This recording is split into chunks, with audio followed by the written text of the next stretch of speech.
Hey everybody, welcome to the live Q&A session. We're gonna let some people jump on, including my dad, who had to restart his computer.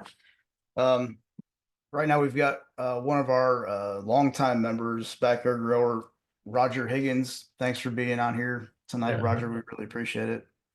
From Roger's Backyard Nursery. Long term, this is 14 years. Yeah, that's about as long term as it gets with this one. Seems like it anymore.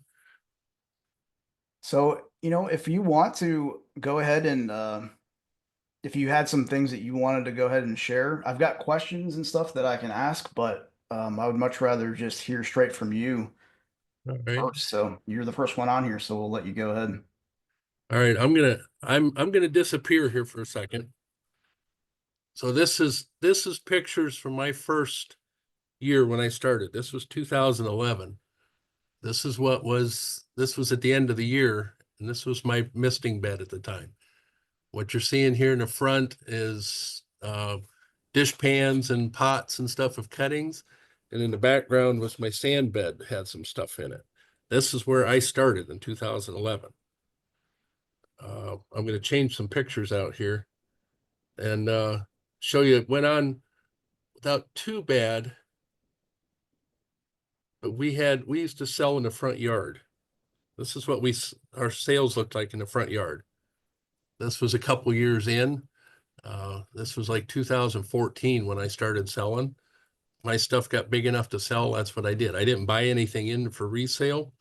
This was just sold as is like that. Um, then now every year we get a little bigger. And this, I get my pictures right. This looks a little more realistic. This was a couple years ago. This is our main nursery area now in the backyard. This used to be grass, but now it's more stuff in there. Yeah, that's awesome. All right. This is on that one. There's more sale pictures. I mean, I live right in town, so I don't have a big front yard or anything. This is half of our front yard right there. We used to bring up like 3 pots of anything, put it out here for sale. Um, as they sold, we'd replenish them. Now we sell out of out back. And this is coming up next week. We're going down to Tennessee, getting our fruit trees. This was why we sell our fruit trees here. This was, I think, last year before. We bagged them in sandbags, just a bare root tree we get, fill the bag up with potting soil or compost to keep the roots fresh. We sell them just like that, and then for the people to plant as soon as possible. I usually sell most, if not all of these, before we even open up for the season. This is a shot of our nursery out back. If you see the top in the top left corner, that's my misting area with the shade cloth on it. The white thing is a shelter logic. That's what we call our greenhouse or a little tent. I don't use it as a greenhouse. That's either storage. It's where I work in the rain. Wintertime, we store the big stuff in there for the winter.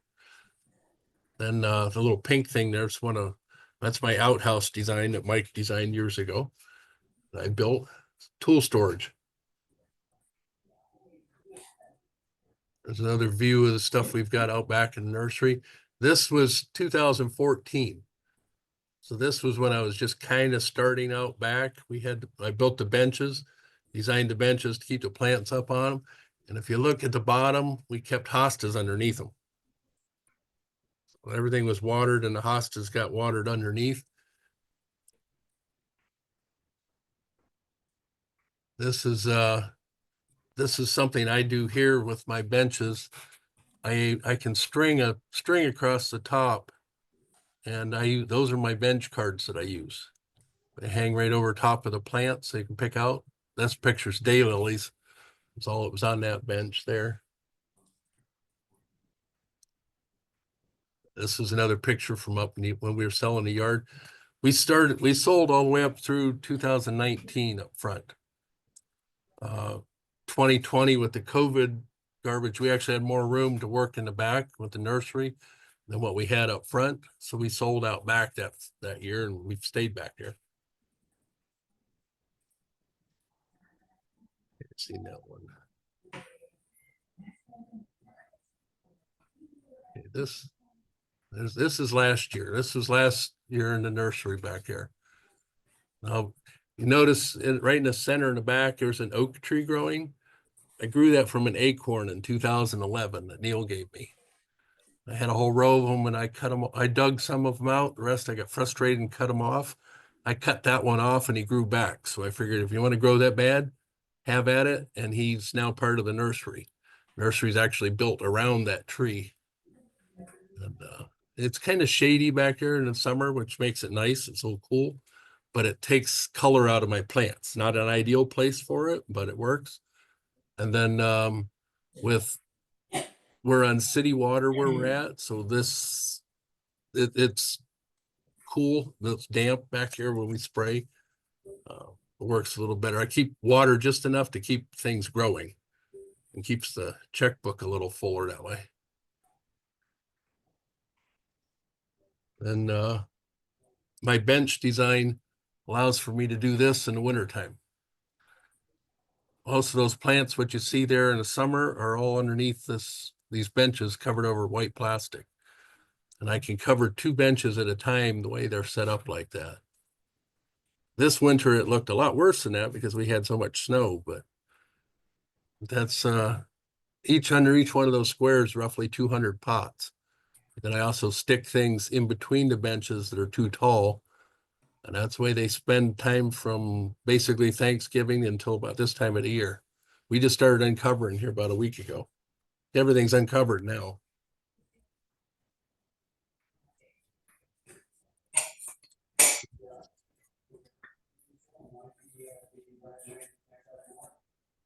I guess that's about it for there.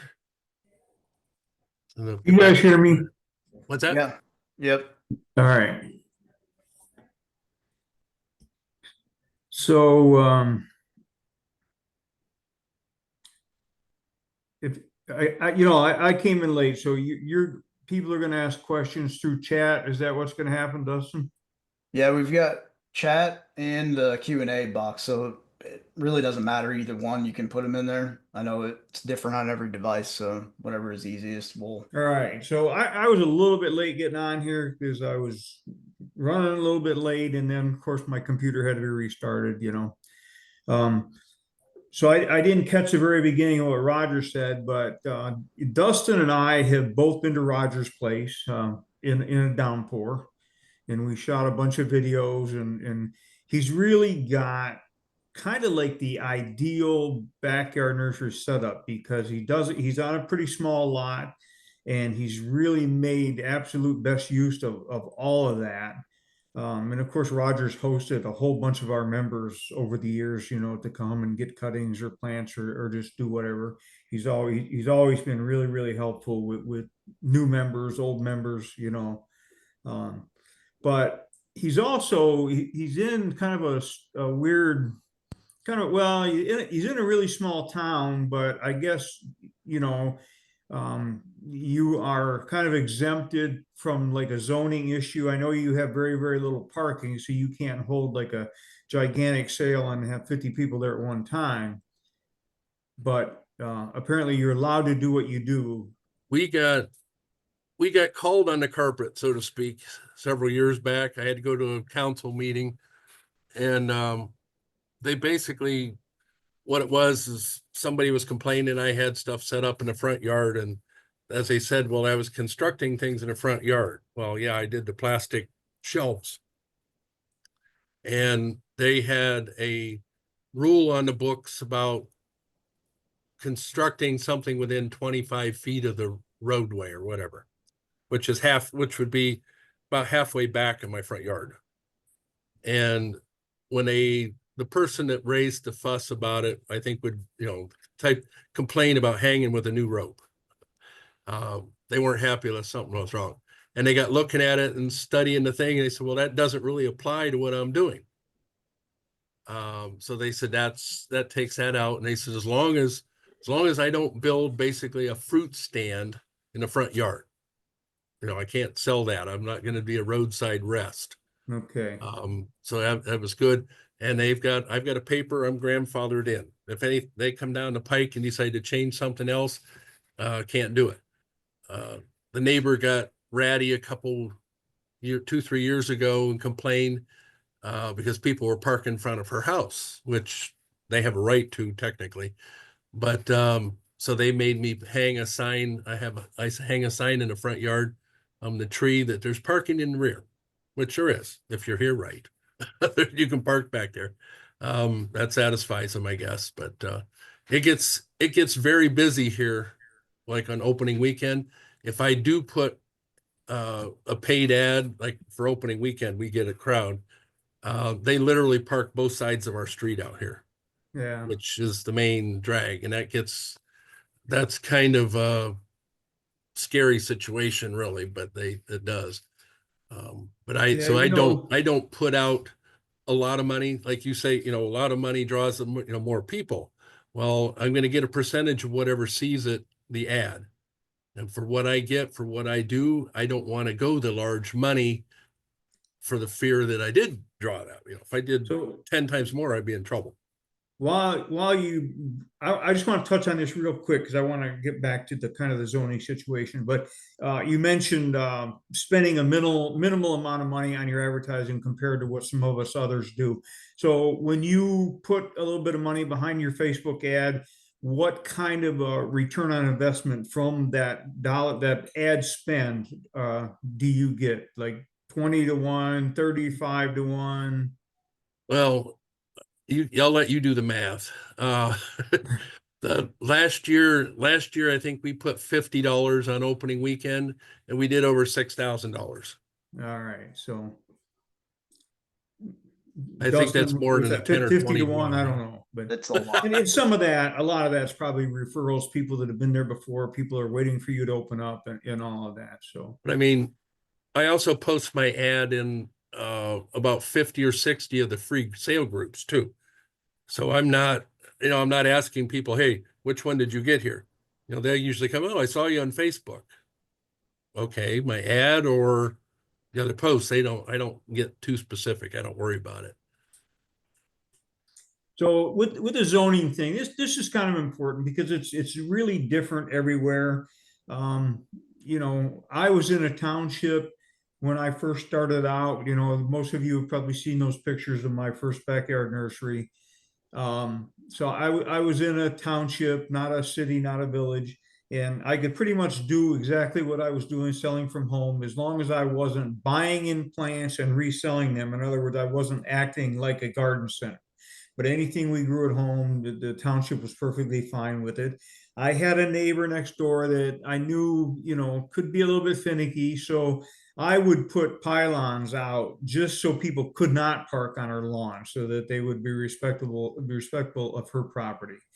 and at that time we were also on a pretty busy road, so kind of like you are. So it was, it worked, but it slowed traffic down a little bit, so I'm sure some people complained to somebody, but nobody ever really came and gave me a lot of grief over it. So I saw a comment pop up that somebody says, they hear us fine, but they don't, I don't think you guys can hear me.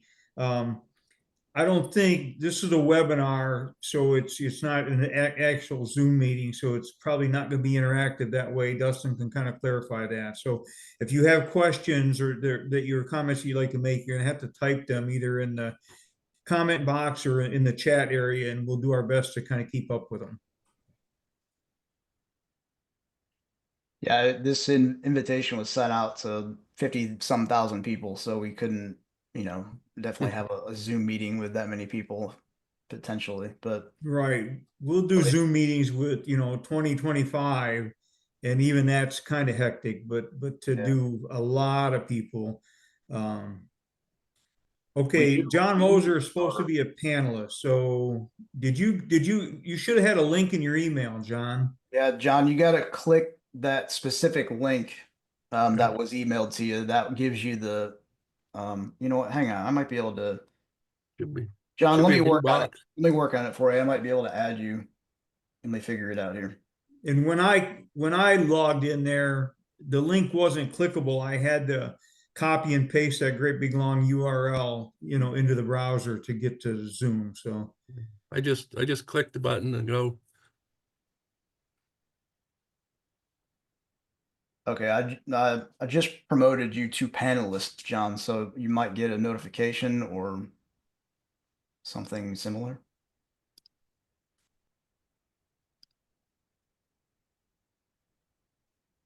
it looks like your microphone is muted, John, but you are showing up as a panelist.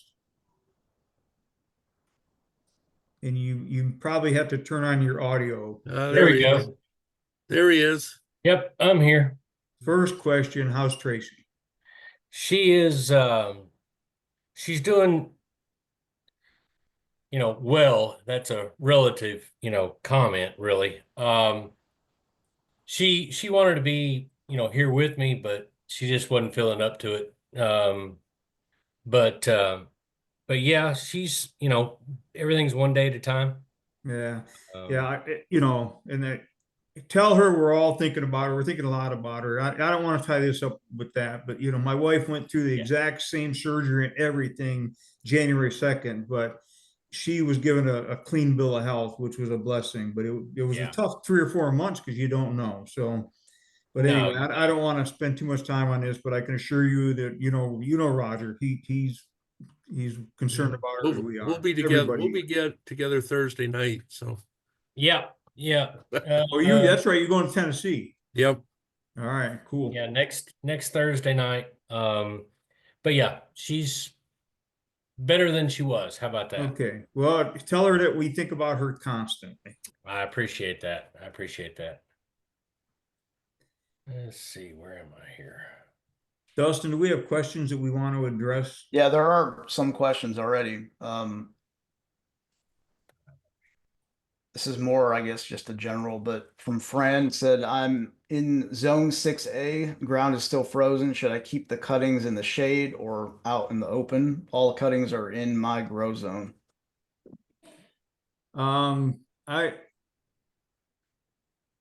Well, shade never hurts cuttings. I mean, shade helps a lot. So I think the general answer would be if they can be shaded a little bit, then they're probably gonna be happier, and they require less babysitting from you, because if you have, a few hours of really hot sun, it's not gonna do a whole bunch of damage. So shade is always kind of a good thing. If you're doing the hardwood cuttings now and you got them, that sun starts coming out, drying them, you're going to want shade because they'll die without getting water or they root. I You're got gonna my want shade cloth you up said. over mine real quick. Yeah. I just stuck some hardwood cuttings the other day, and I would like dappled willow, I would put them I've been for the last couple of years, I'm putting them right in, just direct sticking into a quart container with potting soil, but my back's been killing me, so I didn't really want to do all that. So I'm like, you know what? I'll stick them in the sand, and then they'll root, and when I'm ready, I can just go get them. But in the sand, I got to stay on top, make sure when the sun's out, I got to keep them watered. So, but they're right next to my hoe, so I should be able to pull that off. I've done all mine in the last 2 weeks. Yeah, We had even to- here in northern Ohio, the dappled willow were starting to push buds already. I mean, you could walk across the lake, 3 weeks ago, Yeah. but we they had pop so much early.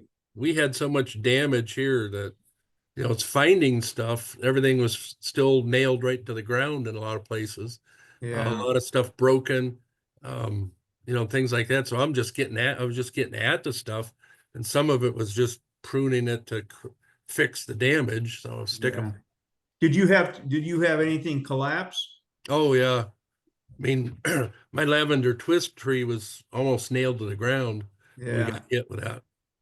Well, my neighbor Richard right next door, he covers all he does this thing where he builds like a frame around him, kind of like you and I do, but he leaves the top open with chicken wire on there. And it's worked really well. His rhododendrons and azaleas and stuff have come out of there. It just keeps the wind off of them, but they get plenty of moisture and stuff. But that first rains, that first storm we had back in November, it was freezing rain and then sleet and then snow, and it froze and stuck to that chicken wire. And next thing you know, there was 3 feet of snow on top of his little Yeah. structure, and it just all came crashing down. So Well, I mean, I had like 8 foot tall gold Vickery privets that were literally almost flat on the ground. yeah, that's the same thing. And But then- the snow and- clung to them and pulled them down. And my variegated Weigelia was probably 8 foot diameter. It's still mostly laying down. Really? And but yet I have a lot of weeping trees, and they're fine. They were fine. Yeah. Anything, it was like vertical stuff, just took them right down. Hmm.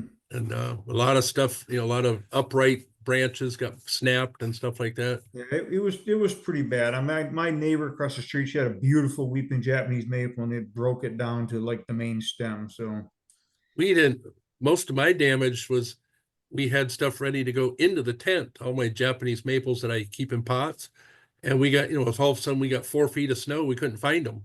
yeah, Some of them, they got busted off. We couldn't go poking around to find stuff. We had to right. wait for it to melt away in a week or so and find them.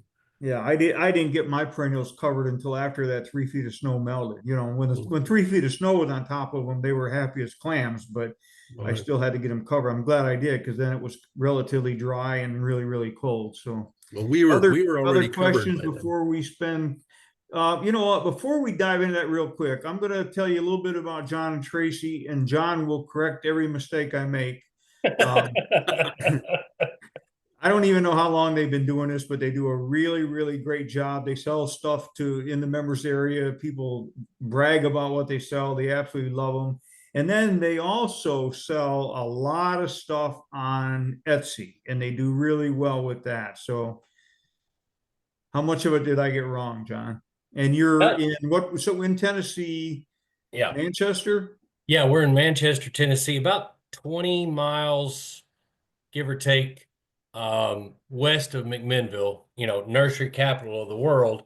But, people say that phrase and they think there's just what I would call our size nurseries everywhere. In other words, gallon, quart, and even smaller stuff, cuttings, plugs, et cetera. That's not the case at all. Nursery capital of the world here, 90% of it's ball and burlap. And large containers, 3s, 5s, 7s, 25s. So, that terminology can be a little bit deceiving for people. But yes, you're correct, Mike. We do sell on the board. A little lighter this year, because obviously I had to step back with Tracy's health. We didn't eliminate, selling bare root on the board this year, but I had to scale back just because between me and the girl that helps us, we could only do so much, as well as taking care of Tracy and medications and doctor's appointments, et cetera. So, but we do sell on what we call our retail is all online, 99%. We will go down the road to a place, maybe even here, maybe twice a year, and have a sale person to person. Gets a little congested here in the neighborhood, so neighbors, we try to keep them happy considering everything we got going on in our backyard.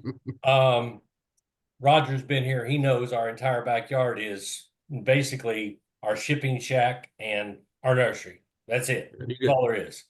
got a shared driveway with the house next door. So Correct. And she's absolutely super.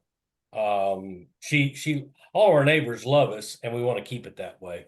So we had to kind of think outside the box. I guess about a couple of years really into this. When did you start? We started. Tracy's been a member for a while, or been following you guys for a lot of years. I think full membership was somewhere around 2019, 2020. And, I like to tell people who've come here, Faith Buchanan's come here, of course, Roger's come here a couple times. We've had quite a few members come, and I tell them, I said, there's three ways, the way I see it, there's three categories in this industry, in our collective group, if you will. You can do this as a hobby, do your cuttings, something fun to do, if you're not a hunter or a bowler or whatever. Or, you can do this as a side gig, got a regular job, want to make some extra money on the side, yada, yada, yada. And then kind of the last one is, you're all in all the way up to the hips. And we started out and we progressed basically in those three categories. Whereas now we're all in. I mean, this is all we do. This is our livelihood. You quit your job a little while ago, right? Back in June. And right now it was probably a godsend, to be real honest with you. Right. Because I'm able to be here with her and for her all the time. But yeah, back in June I did. She quit November 2020, about 5 months into COVID, I guess. And we were selling, I mean, really at that point, all we were doing was selling on the board. And getting into the cuttings and basically figuring all this out. Following a lot of the information on the board. And for all of you that are on here, I will tell you, you get on the board and it's just a wealth of information. Tracy's obviously spent way more time than me on there. But from everything, since I've been able to get on and do more, there's just tons of information, tons of questions. Almost any question you have is probably answered on the board, to be real honest with you. And then of course you got the buy sell page, that's it's an added benefit that for those of you that haven't used it and bought off the board, you're really wasting your money. And what I mean by that is typically, and Mike, you know this because you sold wholesale more than a lot of us have. We used to sell wholesale when we had a garden center. It's a different animal, and that was 15, 20 years ago now. But typically wholesale is about 20% off of your retail price. If you got something that's for sale for $10, your wholesale price is $8, or at least that's what it is around here. You don't find that on the board. You won't find a better price than the wholesale price that you find on the board. You just won't. So for those of you that haven't used the board as a source for either starter plants, for building up your inventory to sell to the public, or however that you sell, you're really missing the boat. It's a really great benefit that we have, and you combine that with the discussion page, and it's everything's almost, it seems like step by step. Now I say that, but I say this: something that Roger does at his house may not work for me. Two different climates, two different worlds. B, every backyard is kind of its own microclimate. You have to adapt for a lot of different variables. So you use a lot of those things as a base. You start tweaking them, making small changes that work for you, and the board and the people that are part of this group, are, more than willing to help you, to hear you out, to bounce ideas off of. I've had many conversations with Roger on the phone, even though he gives me a lot of hard times, and Yeah. my wife won't let me hang up on him. But but no, I mean, everybody's a real wealth of information, and for those that haven't used that tool, because that's what it is, it's a huge tool that you got to understand not everybody has. There's a lot of people out there growing and doing and have their own garden centers and things like this. And either A, they don't know anything about BYG, or they don't think they have time, or whatever the situation is. But, I say it's a great tool. We've learned so much. And, we had to change up some things. And so now we do retail online. We do Etsy. We started eBay 3 months ago. So 4 months ago, because it was right before Tracy was diagnosed. So now I'm handling 2 platforms, online and the board. So yeah, I'm a busy guy. Yeah. So, real quick, I mean, one of the things is, I mean, when I started this in my backyard, Dustin was pretty young. I don't know, well, I started in 89. So you were 7 years old, right? Yep. Well, he's But- still pretty and young.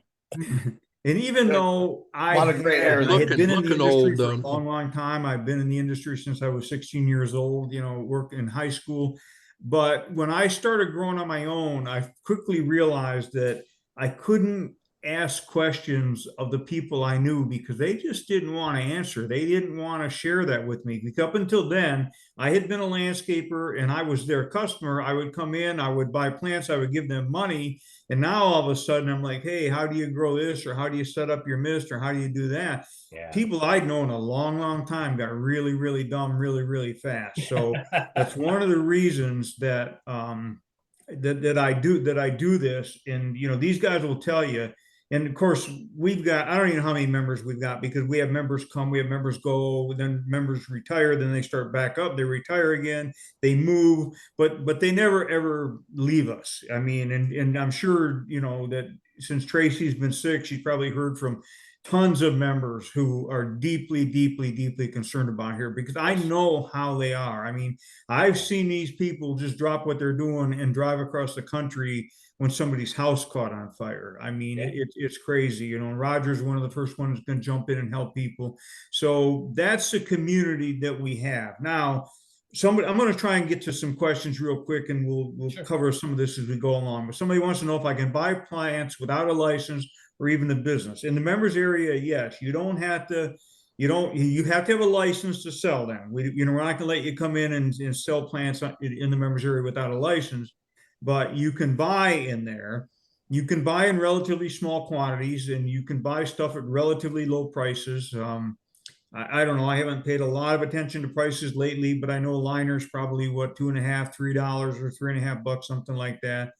It just depends on what but one of the big things is today, when you go to the garden center, the biggest majority of what you're going to see in the garden center is going to be in a colored pot, a white pot, a green pot, a blue pot. Those are branded plants.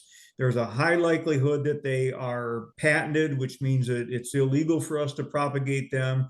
There's also a likelihood that even if they're not patented, the name's trademarked. That creates another obstacle, but it's not the end of the world. But in the members area, a ton of stuff is always available that's public domain, because that's kind of what we're about. There's so many beautiful plants out there that have been public domain forever. And it's my contention that the people who are collecting royalties on all these new plants want those public domain plants to just go away, because there's a handful of people in the industry that are controlling these patents, and they want to collect a royalty on every single plant that's bought and sold. And our job is to make sure that these beautiful public domain plants just never disappear off the market. And we work really hard at that. So if you're starting out and you want to grow for profit, then you definitely want to buy things that are not patented and are in the public domain. And you're not going to find a better place to do that, especially in smaller quantities than in the members area. Now, if you want to buy, you know, a larger quantity of a whole bunch of things, and it's not available in the members area, then we'll tell you where to go get it. Between me and all the members, we know just about wherever you can buy what you need in the country, from nursery supplies. We also have a relationship with a nursery supply company.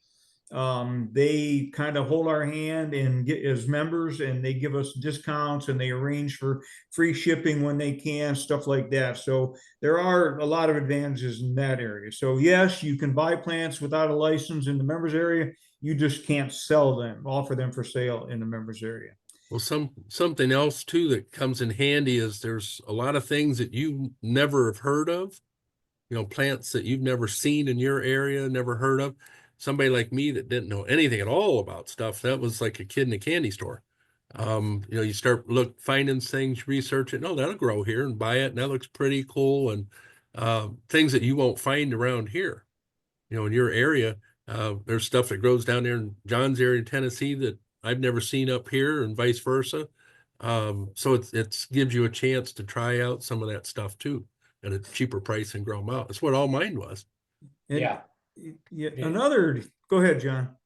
No, I was going to say there's so many varieties, cultivars. I mean, it's just amazing. And that's one thing that we've always told people around here that we have sold to in this area.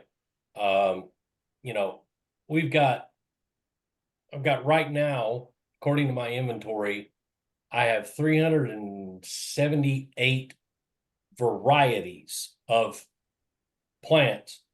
That's not counting my Japanese maples. That's a whole completely different inventory. And, you know, I mean, people are used to going to Walmart, Home Depot, you know, the big box stores, occasionally a garden center. Most of the garden centers, at least within this 100 miles of here, because I've been to a lot of them, basically all have the same thing that the big box stores do. You know, just a price difference, more of a personal, if you go to the right garden center. But there's so many varieties of just, I mean, like you said, just willows alone that people don't even know about. And I used to always tell people, you know, well, they'd pick up a plant and they'd say, "What is this?" And you tell them, and they'd be like, "Well, I've never seen it before." And yeah, you're not going to see it anywhere but here. You're just not. Within 200 miles here, you're not going to see it. And, you know, having that is kind of unique, especially for person-to-person sales. You know, if you can get some stuff that nobody else around you has, guess what? You're the only game in town. So, you know, it's another marketing ploy at that point. And that's a huge advantage. It's things like silver dollar hydrangea. You know, I post that online, like on the website. You know, people say, "Wow, where can I buy that?" I'm like, you know what? I really don't know. And chances are you're probably not going to find it in a garden center because it's not one of the fancy schmancy named plants. It's patented, but it's a beautiful plant. And you know, I got my original ones from members of the board. I don't even remember who it was. I wish I did, but I don't. But I bought little tiny cuttings. I mean, they were microscopic. No, actually, the silver dollars I got from Renali and George. I got 5 of them. But then I got Pink Diamond, Tardiva, Phantom, and what else? Something else but I got those from it's little tiny cuttings from one of our members.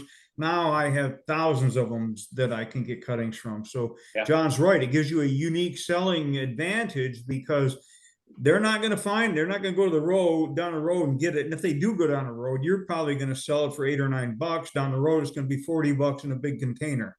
And people love to get the lower price stuff that's really nice. And our customer, Roger, will tell you the same thing. People come back and they're like, you know what? Everything I bought from you did really, really good, but I bought them $40 plants at that other place and I had terrible luck with them. So, you know, and I don't know. People just love us for what we do.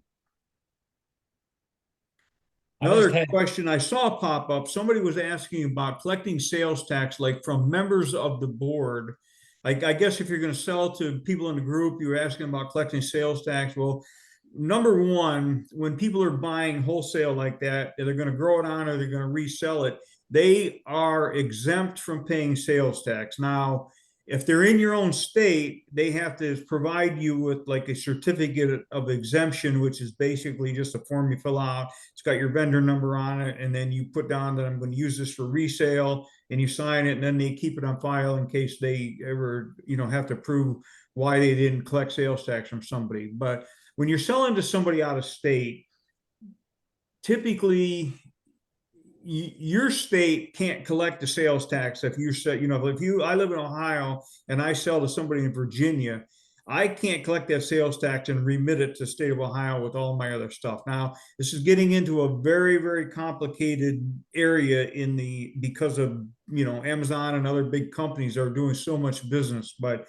companies like Amazon, if they have a physical presence in your state, then they have to collect sales tax in that state. But how it applies to us small growers, I'm not going to pretend to know the answer to that. And it's not something that comes up very often or we deal with. So, yeah, I guess that's yet to be determined. So, what a first day of spring. Okay, I didn't get that. What other questions we got, Dustin? So I'm gonna go back up to kind of the beginning, and Jan asked really two different questions. So it's one question built in two parts. It was when Roger at the beginning was just showing some pictures from his place. Said that looks like a large area. Will you be addressing small space, 8 by 10 feet? And what would be the expected revenue from a small growing area, 8 by 10, and putting in racks maybe 6 foot tall? That's a good question. I mean, typically when I stick a cutting to root it, I give that cutting really about 1 square inch. But once it's rooted, you got to get it out of that.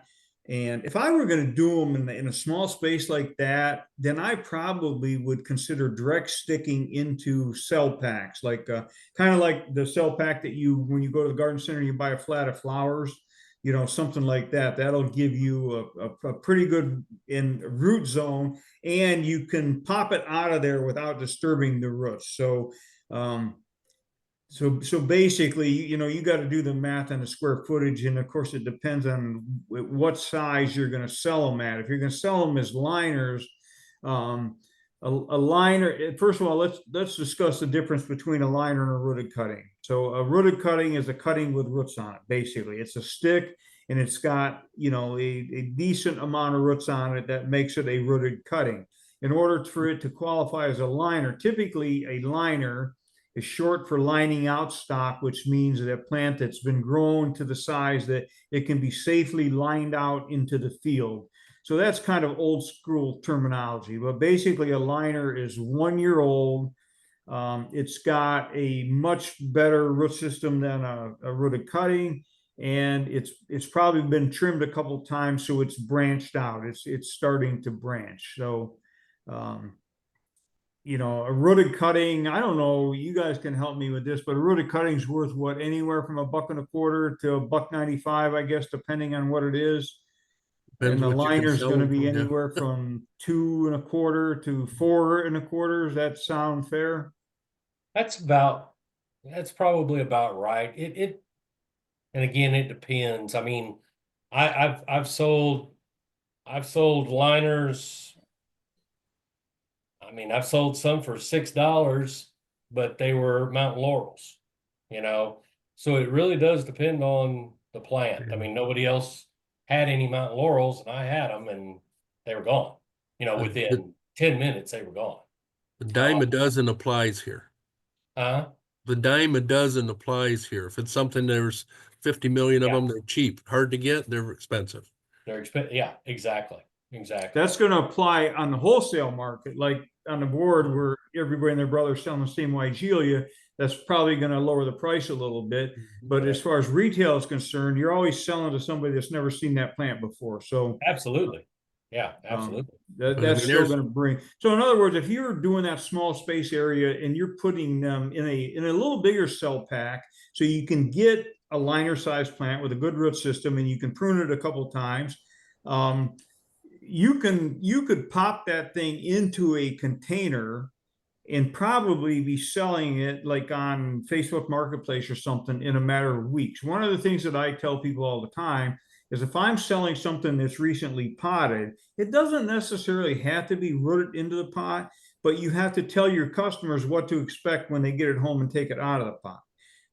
So you're managing your expectations, because I get people to show up and I've got a whole rack of cone flowers that, I haven't even got potted yet. And they're like, I don't care. I want them. I want them. So we'll pot up 8 or 10 of them and into a regular size container. But the one thing I won't do is I'm not going to reduce the price because they're not potted, because as soon as they're potted, I can get my, $8 or $9 for them. So I put them in a container, and they're tickled to death to get them in that container, even though they're not rooted in, take them home and put them in their garden. These people are gardeners, they're plant lovers. So it's a little different than selling to your average, maybe Walmart shopper. Not Oh, to yeah. mean anything. Wait till by you that. start. Yeah. And then you experience selling to collectors. I mean, we sell all over the Mhm. United States to Japanese maple, and I've even got hydrangea collectors. I've got conifer collectors. I mean, Redbud. they just message me all the time. Do you have this? Will you get that? Are you, whatever. So That's a great point, because I got a book over there on the bookshelf with it's an old book of hostas. There's like 1,800 different hostas listed in there. And I'm going to venture to say that almost all of them were probably public domain, because this book was written by the guy who originally owned, Q&Z Hosta, which is no longer around because they retired. But I talked to the guys at Q&Z Hosta at a trade show a number of years ago, and I'm like, how many different hostas are you growing? He says, probably around 215. I said, how many of them are patented? He said, maybe 15. yeah. So that meant they were growing 200 hostas that are not patented, public domain, you're free to grow them.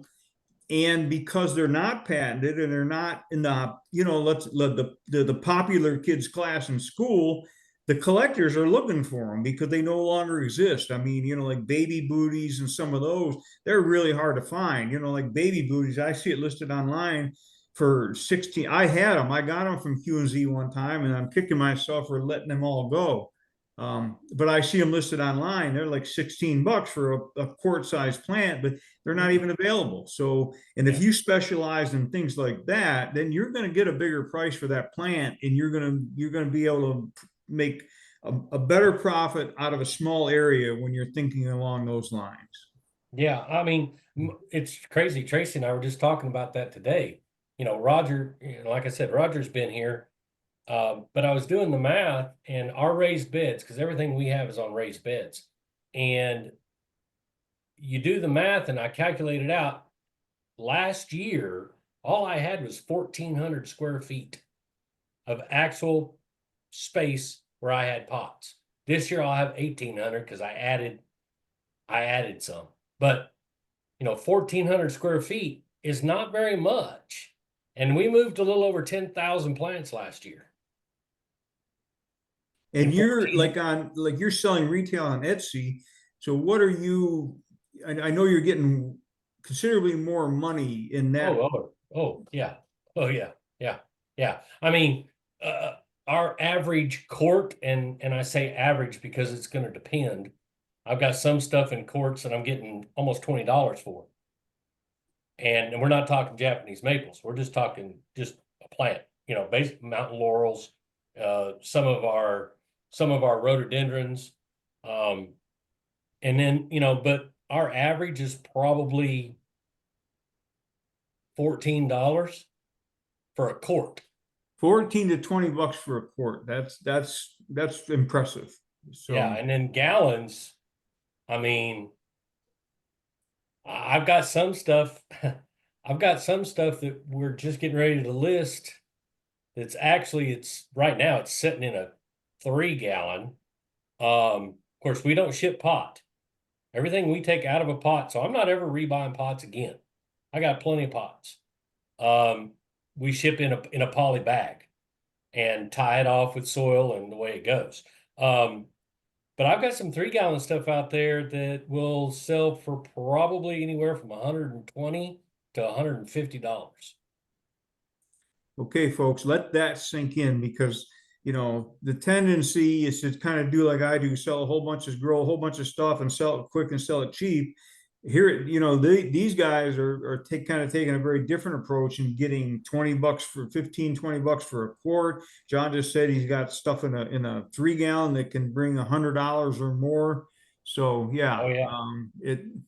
I mean, I've got some Ruby Falls out there that are about 3.5 foot tall. I've got some falling water, weeping bald cypresses that are right about 4.5 feet right now. And online, those things are going for $150 all day long. What are you going to ask for that Ruby Falls? I usually do a little bit of research, and we're never the highest, but we're never the lowest. And because, people look at you, and if you're so much cheaper than, everybody else, they don't buy from you either because they don't know what they're getting. Last I looked, 120 for mine. yeah, I'll get anywhere from probably 120 to 150 for it. And you said that's 3 feet tall? Yeah. How much of a head? I'd have to pull up the pictures and look. Probably. But in other words, how branched is it? It's not super branched. Okay, so Ruby Falls is a weeping redbud tree. It's like lavender twist, but it's more popular than lavender twist these days because it's got a purple leaf. I bought a bunch of Ruby Falls a couple of years ago from a wholesaler that a lot of us do business with, and I paid $15 a piece for them. So you don't really have to produce this plant yourself. I mean, you can do like John did, get it, stick it in the bed, and a year later sell it for a significant profit. So there's just so many different ways to go about doing what we do here. Yeah, I think I paid $16 for those. I've got Lois and Judy Zook magnolias. Last year they were 2 foot tall, and I was getting $70 for them. Yeah. And couldn't keep them. That's incredible. That's great. Couldn't keep them. So yeah, I mean, it all depends on what you want to do. The way I evaluate things is what's my revenue per square foot? And I have a target to make for a year in revenue per square foot. And if that's $80, if that's whatever, per square foot, then so be it. And we've exceeded our revenue per square foot every year, and this year has already been an increase of 50%. So we'll see what happens. And here's the other thing, because somebody was asking about buying plants on the board, if you need a license or a business or anything like that. I'm gonna tell you one thing about really the buying plants on the internet, because like every industry, there's some gangsters out there. And they run they advertise aggressively, they use all kinds of beautiful pictures, but and if when in doubt, go to Garden Watchdog and check them out, because that's a pretty reliable way of determining who's running a good business and who's not. Somebody asked a question the other day about a nursery. I think they were selling blueberries or something. They had a horrible online reputation. And so, and we have wholesalers that many of us buy from that have a great reputation. So that's another big advantage to the board.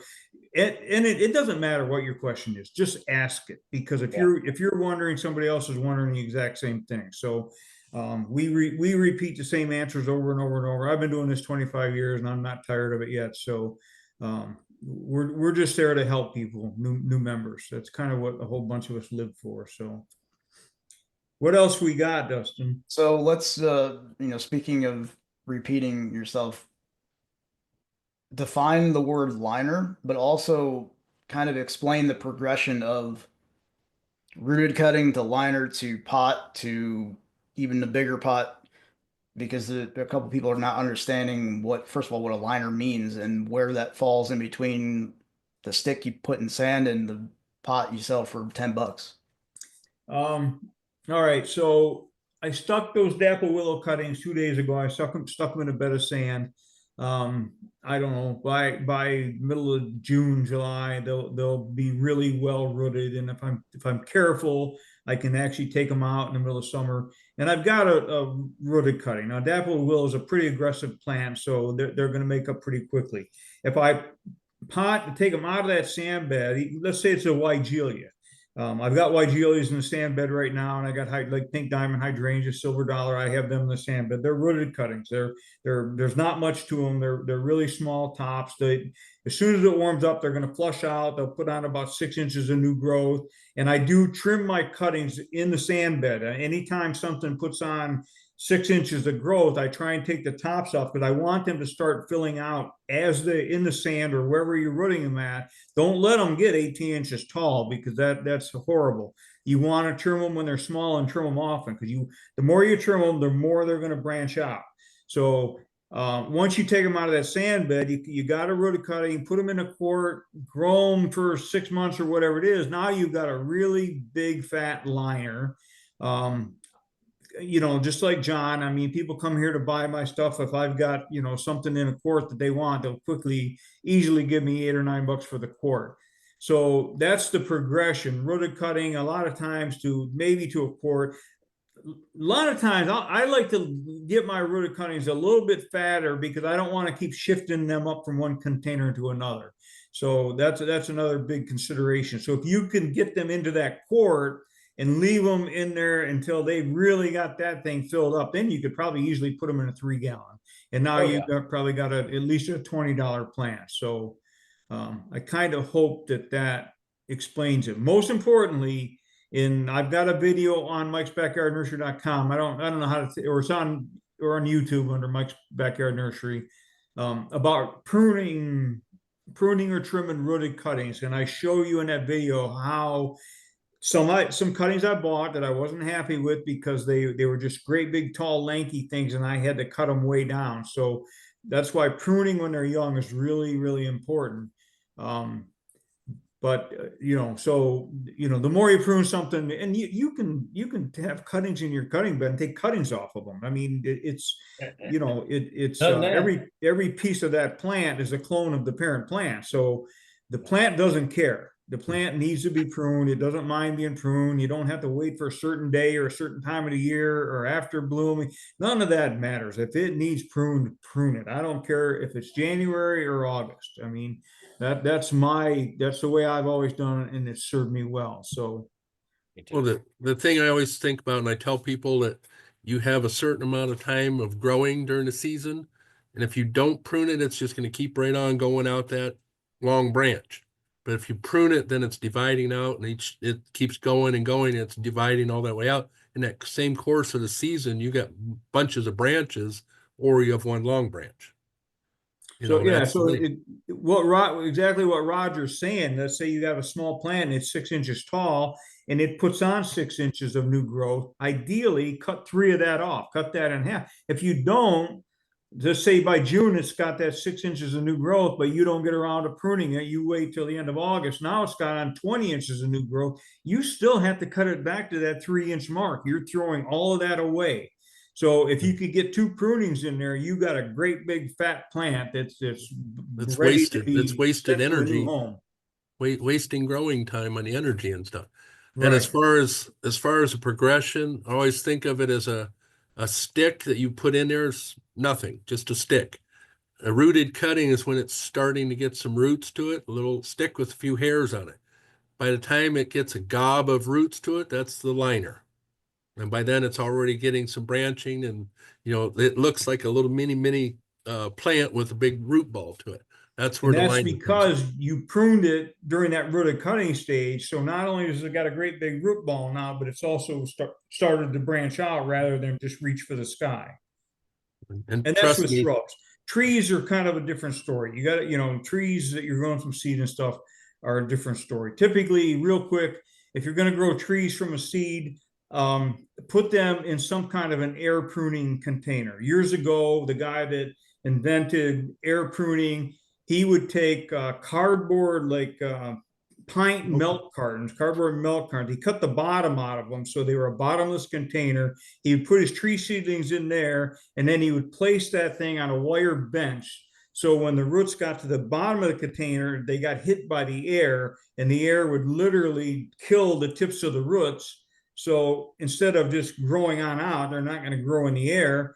Then every time you trim the roots are just like the top. The more you trim the roots, the fuller they get. So with an air pruning container, you get a really, really good root system. And that's really important if you're going to grow things from seed, like dogwoods and redbuds and chestnuts and all kinds of things. That's one of the challenges of growing tree seeds from seeds. You want to be able to develop that root system. So air pruning containers, root maker, just go to rootmaker.com and kind of look at their tutorial, and that gives you a really good idea of what I'm talking about. All right, another question that's really good for the business center specifically is, can you make money doing this without selling directly to the public? I mean, absolutely you can. I'm trying to think of who we have. John, he's not selling to the public there. He's selling out to the public. Yeah, I don't sell directly to the public. But you guys started out selling wholesale, to members in the business center, right? Right.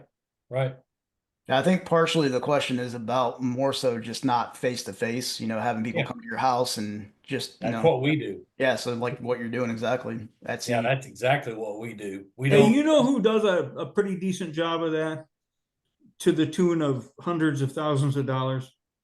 Neil. Mm-hmm. Neil hasn't sold retail in a long, long time. And he does an incredible business. He's well respected. He's trying to retire. He keeps slowing down, doing less and less and less, but he still does a tremendous business. And it's all in. I mean, he's got wholesale customers that come from all over because he's been doing this for some time now. But yeah, that's exactly what he does. He quit. He used to sell, I don't know, 100 grand a year at retail, and he just quit doing it. It just sticks too. Most of them are just sticks, what he sells. Yeah. I think the best way to be successful at it, you've got to do the person to person a little bit to get it out there. I think it's going to be 10 times harder to start out and just throw it out online and hope that you don't meet anybody. Oh yeah, you've got to get established to it. It took. I like doing the face to face stuff. I have, that's fun for me. I don't. Yeah, I miss it. Yeah, I mean, I miss picking on people if I didn't do that. Yeah, no. There are people who just they're not comfortable. They're just not comfortable, dealing with the public. So yeah, it's a legitimate question. And if you're in a small space and you're in an HOA and you don't want to attract a lot of attention to what you're doing, yeah, you can do it. I mean, and it's all about putting out a good product and asking somebody to trust you and standing behind your product. And if they're not happy, give them their money back. I mean, that's been our philosophy, Dustin and I, forever. And like in the nursery, I don't give money back because nobody ever asks. I mean, if they come and ask, I'll replace a plant. A lot of times they'll come and want to buy one, and because the one died, I'm like, well, here, just take. No, I don't. No, I want to pay for them. Like, no, you're not going to pay for it. But with plants, that's as long as you're, you got to learn packing and shipping and so on. And the best way to learn that is to buy some plants from other members and see what they do. That's really the ideal way to learn that. Yeah, somebody asked that on the Q&A and over on the chat. Jackie, I think, was asking about how do you ship them where you don't kill them. But and you're right. That's a good example of how to learn how to pack. But I don't know. I'm sure you all of you who ordered have gotten some that you go, well, they didn't even pack it. They just threw it in a box. And then I've had some that it's packed wonderful. I have a tendency to use a little too much tape sometimes. but I'd rather it be secure than rolling around loose. So, take the good with the bad, but yeah, packing can be difficult and interesting, but I will tell you this, I do remember for those who kind of want to know how we do it, and I'm not saying the way we do it is perfect. Tracy, I want to say last year or the year before, took photos and did a post on the board about packing and shit, and took photos of step by step exactly the way that we do it. So I'm sure I might have that saved. If not, somebody else has it saved. And if you go to the board and ask, somebody will dig it up for you. yeah, I think, can you not just go into the search under her name and see her posts? I don't use that, so I don't really know how well it works or how Oh, okay. exactly it works. But yeah, you can definitely search her post, and hopefully you can use her name and packing and arrive at that thing. But I our think, members are pretty darn good at finding what other people are looking for. If somebody has a yeah, yeah, that's for sure. But I mean, it's just that's our example. I'm not saying it's perfect. The one way that we learned, to be honest with you, is we contacted members on the board as far as we could think of, away from us, and said, look, we're gonna send you, 3, 4, 5, whatever it was, plants. And when they get there, can you, take pictures, unpack them, take pictures, let us know how they were, et cetera, et cetera. And of course, they were like, oh, well, I didn't order them from you. I'm like, no, we're not asking you to pay for them. We want to know how they did in transit, et cetera, et cetera. And of course, we did that in like the middle of July, just the hottest part of the year, just about. And we did that on purpose. We wanted to see how they did.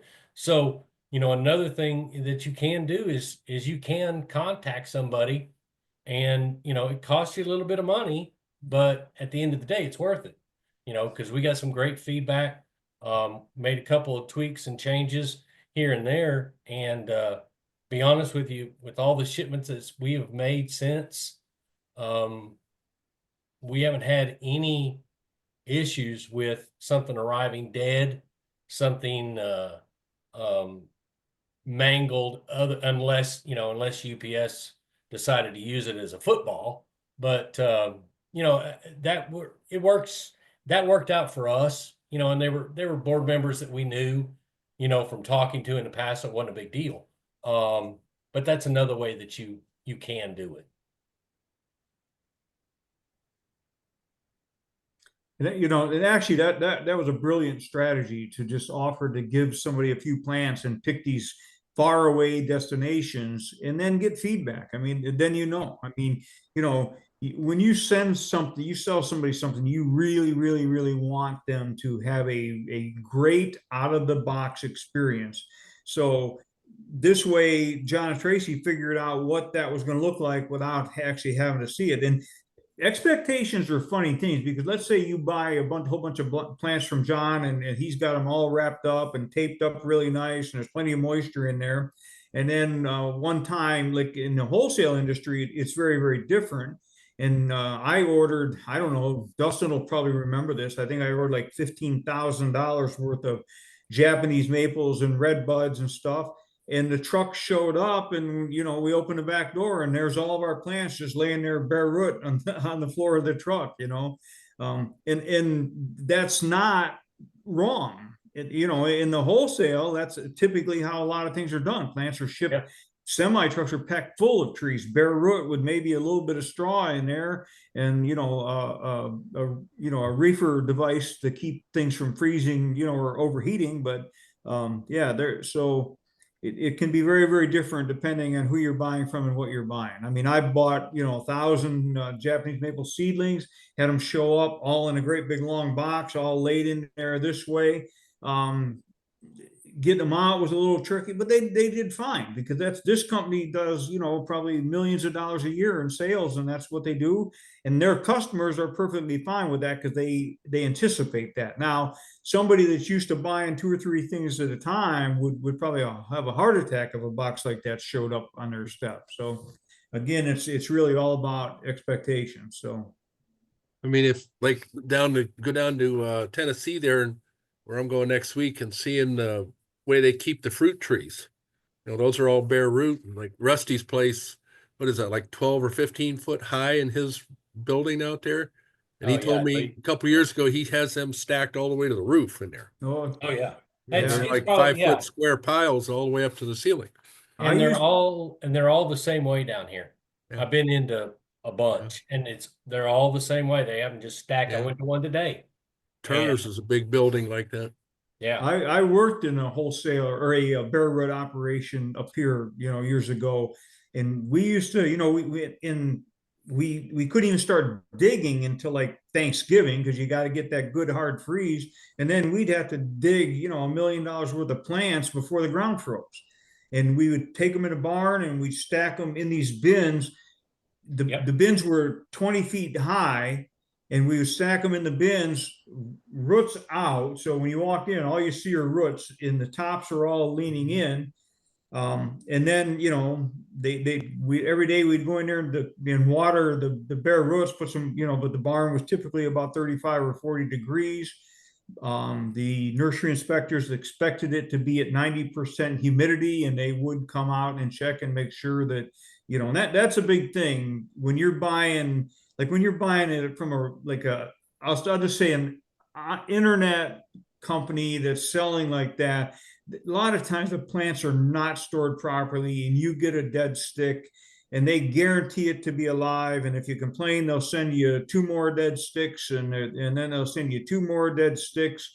That's a horrible way to do business, but that in a lot of ways, that's what often happens. So, that's why, buying from members, we never hear that, and our wholesalers, we know which wholesalers are worth our business and which ones are not. And that comes up a lot in the members area.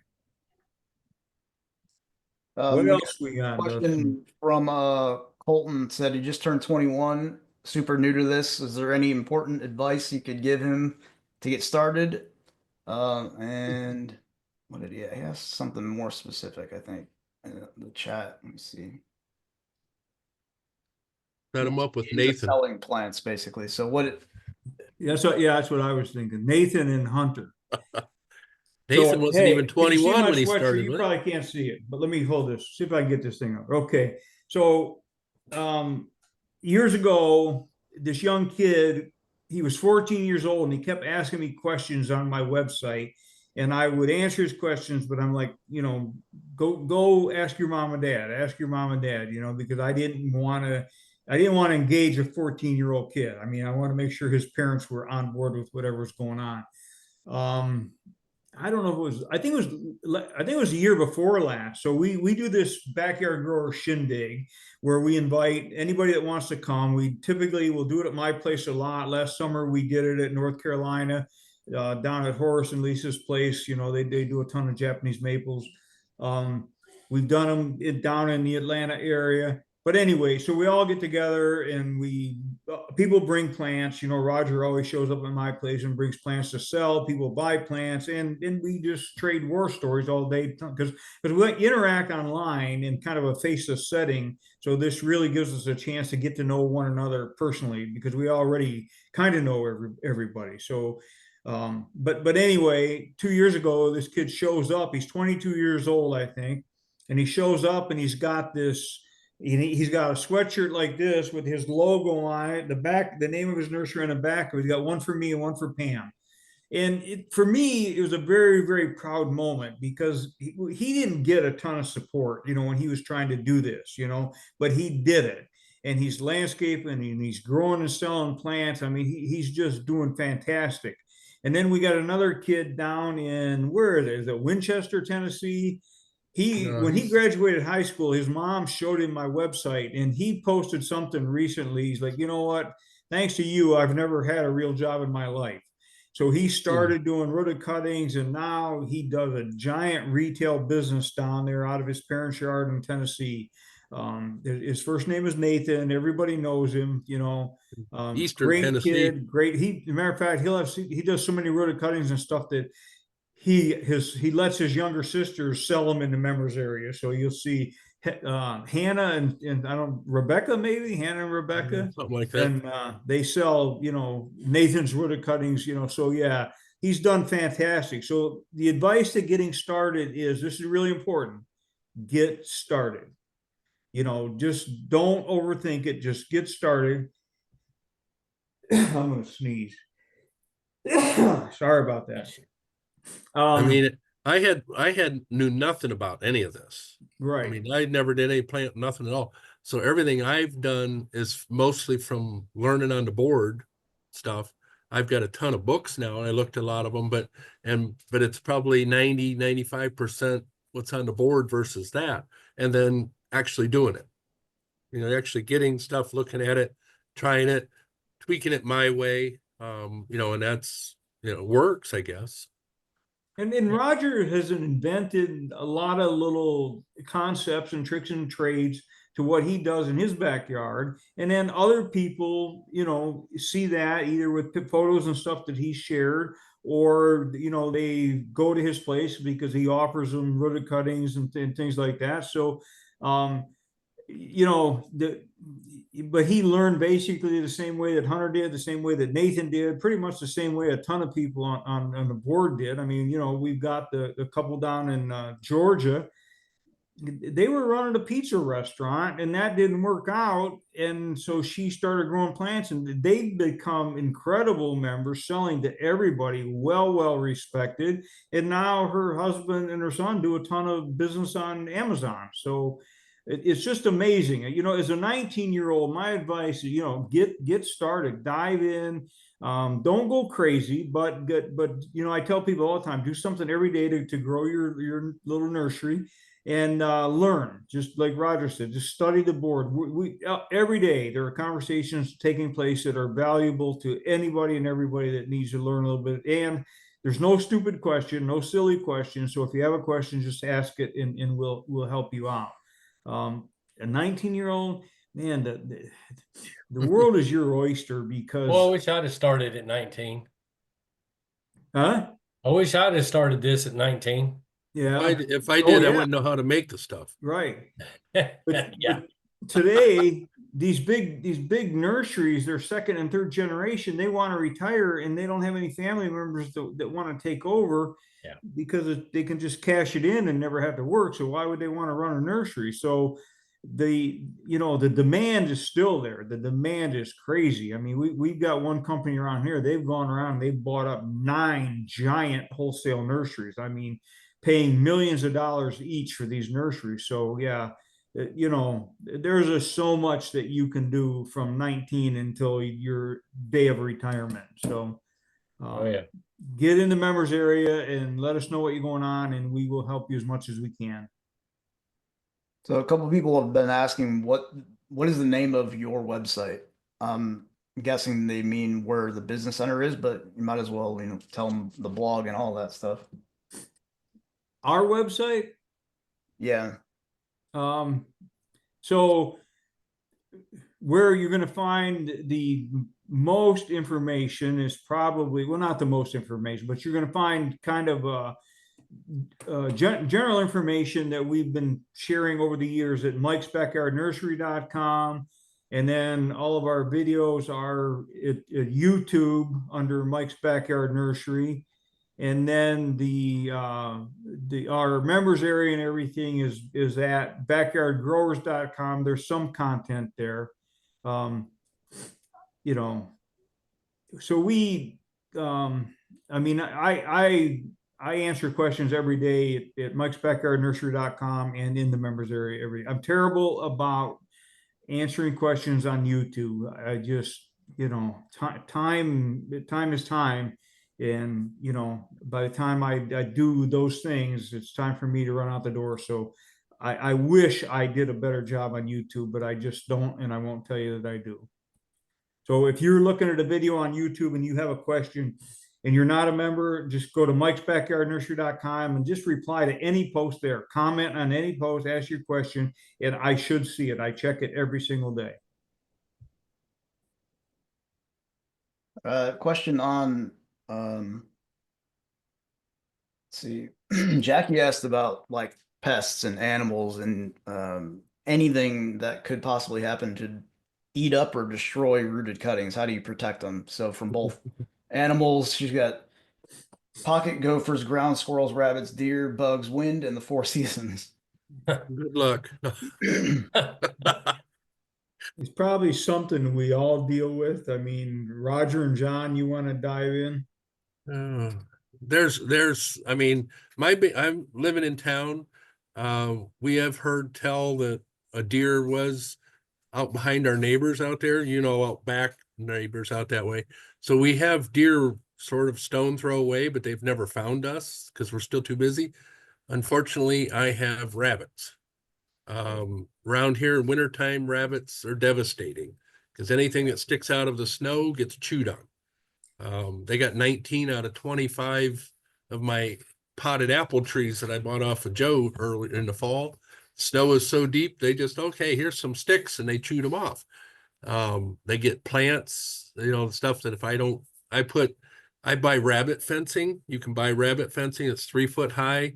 And I've taken that and make it into a round sleeve, cut it the diameter that I need that would fit around plants. There's a lot of plants that I do that to. I'll put them around for winter. I take 1/2-inch hardware cloth, the square stuff, and I cut that into like 8-inch diameter or so, and I wrap that around the trunks of my Japanese maples or any of my red buds or anything else out in the yard. I just take thread ties and tie them together. You can use zip ties, whatever, and that way the rabbits can't chew at the trunks. When the snow gets over 3 feet tall, open season. Like I said, I don't have to do with deer, but then we have to deal with voles to get in here. I put mouse traps out in PVC tubes all in the summer, peanut butter, and try to catch some of them. I use the old 5-gallon buckets with seeds in them that takes care of some mice, some voles, and occasionally a chipmunk or two. But you just gotta kind of get on it. As far as the bugs, I prefer not to put anything on my plants. I don't use any sprays around here most part. If we get aphids, it's usually the orange finger attitude. I'll squish them off real bad. We get ladybugs in. They're the best. I prefer the predator approach. We have on a given day, there's any number of wasps and hornets and whatever buzzing around in here. Using the mist, the water, they're attracted by that also. And while they're here, they take care of some bugs. By the time summer comes around, I always tell people to, if you're kind of leery of it, just about every one of our plants will have a daddy long leg spider on it. It's free of charge. They come with the plant, but they're in there taking care of stuff too. That's what they do. I don't mind that. Regular spiders, I've had a relationship with them. I said, if I see you, you're dead, but do your job when I'm not looking. But when you're dealing with plants, you'd be surprised how many different bugs you find. There's all kinds of stuff in here. Some are good, some are bad. But if you spray things, you're taking out the good bugs along with the bad bugs. And I prefer to have the good stuff take care of them, and they're neat. And I get a lot of birds around to take care of the bugs as well. So I don't have too much problem, and I don't worry about a few holes in the leaves every once in a while. Yeah. Yeah. And see, ours is a little bit different because I do have to worry about leaves and stuff a lot more. Yeah. So I do spray. I spray a systemic fungicide and an insecticide. Well, it's every month. It's because I have to. I mean, they love everything we've got. Now the stuff under the shade cloth, they don't seem to bother as much as far as bugs. The deer here, believe it or not, we live right in the middle of town, and I have 6 and 8 deer out in my front yard 2, 3, 4 times a week. They got in my backyard one time, and I basically blocked off an entrance that they came through. Funny thing about deer, they will not walk down blacktop, my blacktop driveway. So that end's open and they never come down there. Hmm. The other side of my house, they came through there. I blocked that off. Haven't had any trouble since. And I caught them early enough, so all they really got to munch on was my tasty dianthus. But it recuperated just fine and looked great. But bugs, you know, and the fungicide, our humidity is a lot different down here. The heat and humidity seems to breed a lot of more of a fungus down here, and so we just have to. I don't like to spray any more than I have to, but I do have to spray because I ship. I have to spray because I had to, you know, for fire ant stamps, of course, my Japanese beetle stamps, my spotted lanternfly stamps, and my dogwood stamp, you know, to ship to Florida and stuff. I have to spray. I have to show record of it because we do ship. So, you know, there's good and there's bad. People, I've had several people, you know, that have come here and, oh, you know, well, I'm going to start selling online right away and da da da da. And I tell them, you know, look, there's a lot more involved than just throwing a plant on and going.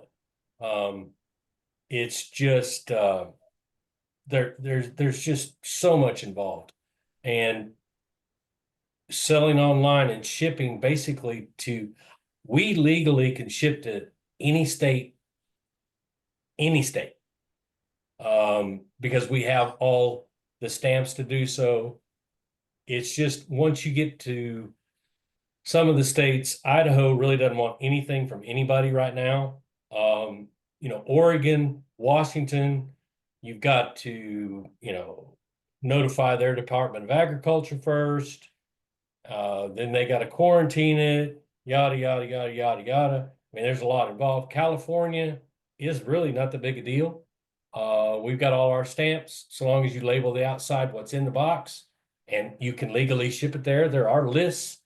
All of your agricultural departments in every state that you get your license should be able to furnish you with, if you're going to ship, should be able to furnish you what they call a quick sheet.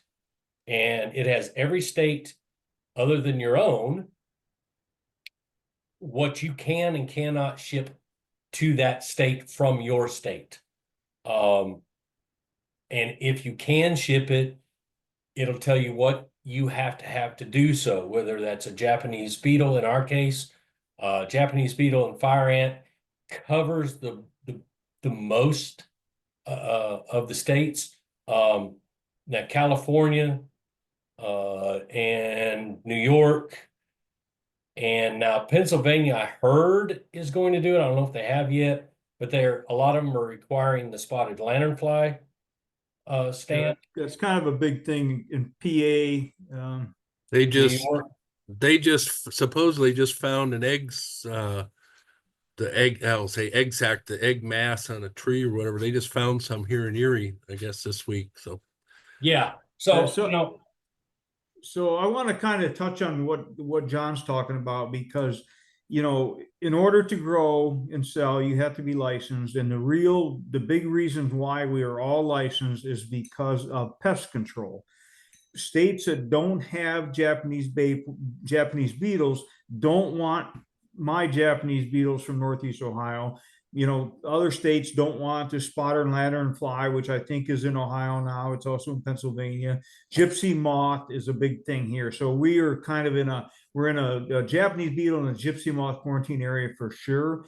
So, but don't let that intimidate you, because No. if you're selling within the quarantine area, you're selling retail like Roger and I do a lot of, it's not a big deal because you're selling to people who are going to take it back into the same quarantine area. yeah.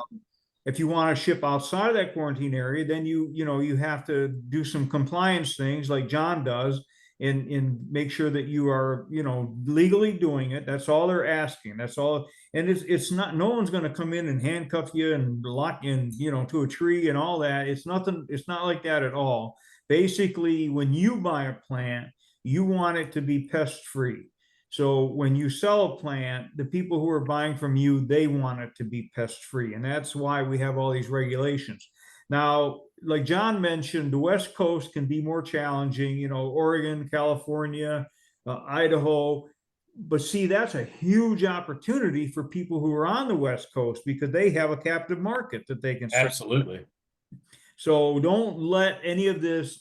In other words, if you're looking for, you really kind of want to do this, but you're kind of a naysayer and you're looking for a reason not to do it and say, yep, that's it right there. It's never going to work. Well, you know what? That's on you because there's a way that it's going to work. I mean, tens of thousands of people in not just our members, but all over the place have made it work. There's nothing about it that can't easily be overcome. Like I said, we got a handful of people that ship a ton of stuff. They have ads running on the board almost continually, and they're doing tens of thousands of dollars at a time. So it can easily be overcome. And that's why if you go to the board and ask a question, you're going to get an answer. There's the National Plant Board. You can Google that, and there's a lot of information there about shipping out of your state. But when you're first starting out, I've never shipped anything to California, Oregon, Idaho. I just don't ship a lot of plants, but I have shipped some. But it's not, if I were going to ship, I wouldn't even, if you look at if you get all your garden catalogs and look at them, every one of them is going to have a whole list of states that they don't ship to because that's just the way it is.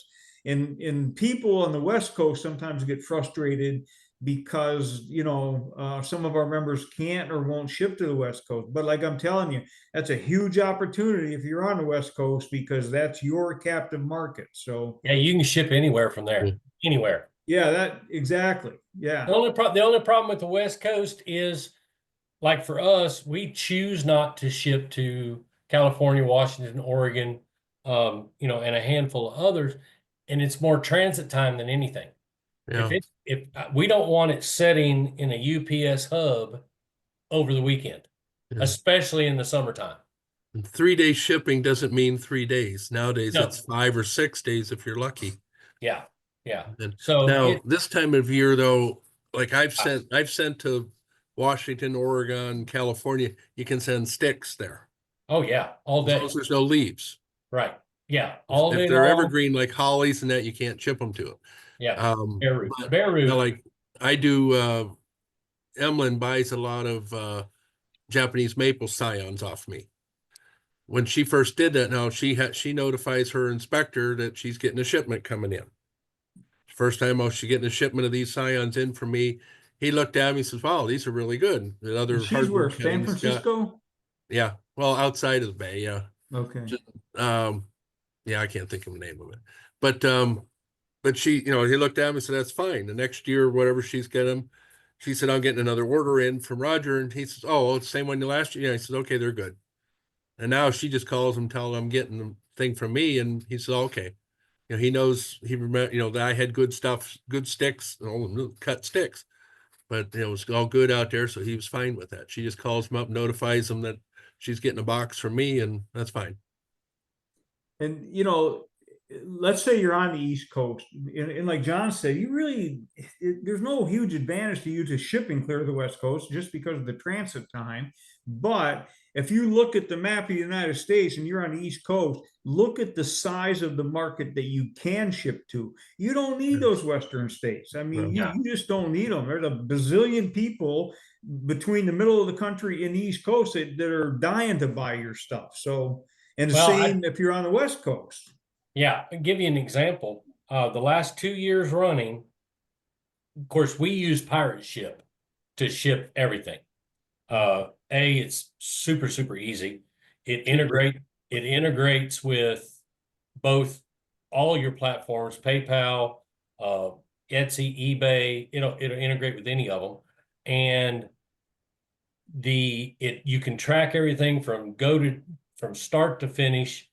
And it also tracks, it has reports on it. And one of the reports is your top 5 states that you ship to this year.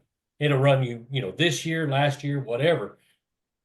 We shipped, our top 5 states have been Texas. We shipped number 1 the last 2 years is Texas. Don't know why, but we shipped all over to Texas. Then Pennsylvania was number 2. Tennessee was number 3. And then, the Carolinas was 4 and 5. It's when you get down and you start, I can break down to the least. And you're right, the farther west that we went, they were farther down on the list.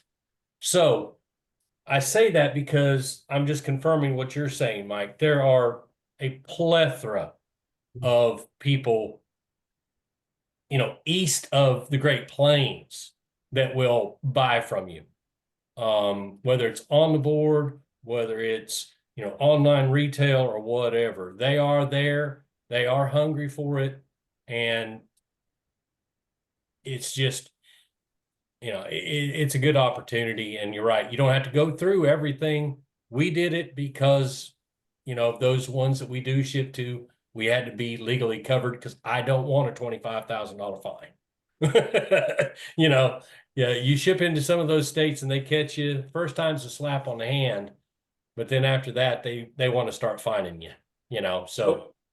But more importantly, when you looked at your sales, you don't really need them. So why No. jump through all those hopes when you could, all those hoops when you got so many other customers that are far easier to sell to. So, Correct. and again, like John said, if you're in one of those Western states, you can ship almost anywhere because the restrictions for plants leaving those areas are far less than plants coming into those areas. So Yeah, you're I'm gonna in try and- California. You're in California. Contact me. I said, you're in California. Contact me. We need to team up.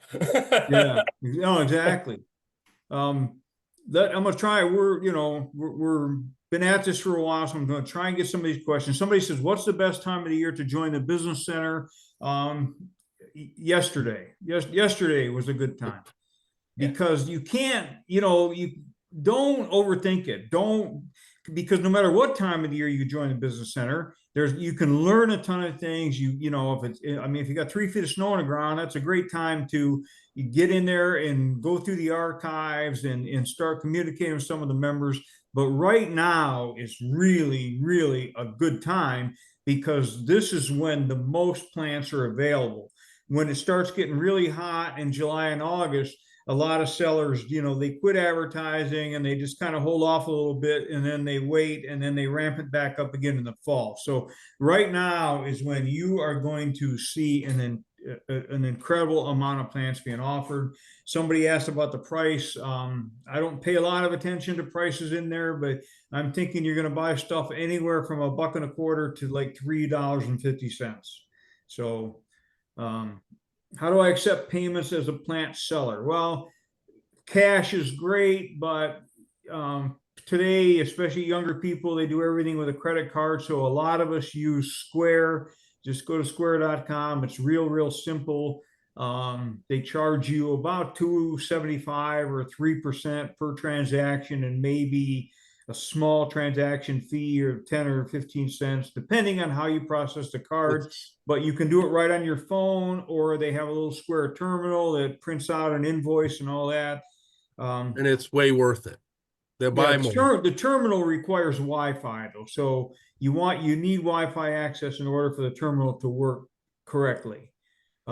So using Square, they buy more plants too, so that helps off. People don't want to do it because they charge a fee. I'll lose money, but they'll buy 2 or 3 times more plants, knowing they don't have to cash. And the other question that comes up: should I add on 3% for people who are using a credit card? The general consensus is no. Don't make me mad. If you want to raise the price by 50 cents, raise the price, but don't tell me that you're being penalized for showing up with a credit card. So that, a lot of restaurants and stuff, well, they don't, the way the restaurants are doing it today, your check is $35, but if you pay cash, the discounted price is, $32. So they make it more friendly. But it's a small percentage. Build it into your price and just run with it. And then the plants that people paid cash for, you made a little bit extra money on those. So, what other questions we got? A couple of people are asking about like what plants to start with, but also where to buy or where to get cuttings at a cheap Well, price. yeah, both good questions. If you go to Mike's Backyard Nursery.com and use the search bar and type in 21 plants that are easy to grow and sell like crazy, I had a list of 21 that I ended up being 37, and since then the members have added about 500 to that. So there's a huge stuff on that list. The other thing is the bet I tell people to go to the members area and buy liners, get them potted up or put them in a grow bed. And within no matter weeks, you can be taking cuttings from your liners. So I bought rooted cuttings from somebody one time and they were tall and I cut them back. I put them in the ground and I cut the tops off and I stuck the cuttings in another row right next to them and they rooted like crazy. So, but ideally, that's a good, don't go to your neighbor's yard. Don't take them out of your yard because you know you have a Japanese holly. You don't know the exact variety, and that gets real sticky. You really need to know the botanical name of the plant that you're growing and selling. That way you can't ever get in trouble because, you know, legally your plants have to be properly labeled. So if you go to in the members area, members are really good about that. And if you need a botanical name, they'll tell you. So that's a great place to get started with cuttings. You know, this is another thing. Rooted cuttings are getting harder and harder to buy on the wholesale market because there's so many of those companies that are just doing the patented stuff. They're not going to sell you, red Prince Weigelia, Java red Weigelia, silver dollar hydrangea, all these things that many of us grow and sell, by the thousands. So the members area, that's a great place to get plants that you can take cuttings from. What about general liability insurance for the business?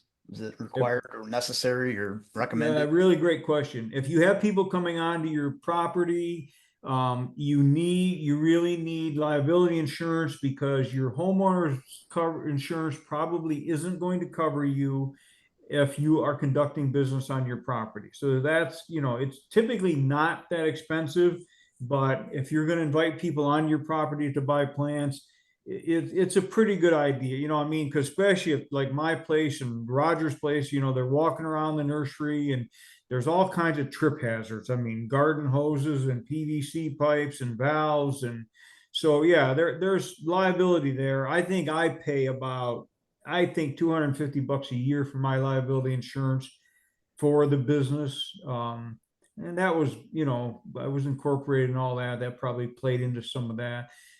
Some homeowners, some insurance companies will let you put some kind of an add-on onto your policy, but shop around first because I've heard people say they call their insurance company and say, hey, I want to do a little nursery in my backyard. Am I going to be covered? And they're like, oh, no, we don't allow that. We're going to cancel you.